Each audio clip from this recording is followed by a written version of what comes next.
Министерот за здравство ќе ги пренасочи вработените од клинички да паркираат на приватното паркиралиште во Лимак. На овој начин Алију планира да ослободи повеќе простор за граѓаните.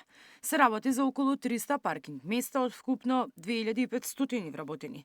Во меѓувреме, Министерството прави мапирање на просторот, а во план е да бидат поставени и интерактивни табли за полесно движење во кругот на клинички. План за долгорочно решение се уште нема. Ќе имат 24 часа пристап до паркинг местата во просториите на Лимак.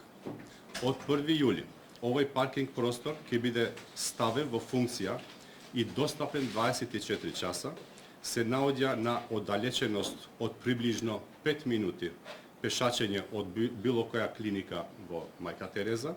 Физибилити студиите се направени за надоградба или доградба на простор, паркинг простор.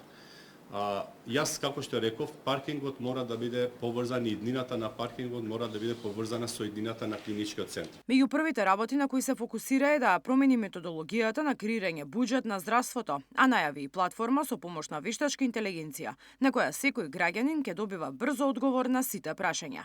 Прво што барав од владата, барав експерти од Министерство за финансии, наши експерти тука, за да може да седнеме и да креираме нова методологија на креирање и буџетирање на здравството. Зошто?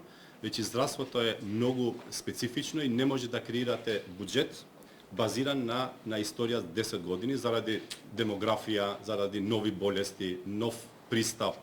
Министерот вели се уште не се екипирале во Министерството и не знае со каков капацитет располага, бидејќи голем број вработени го користат годишни одмори.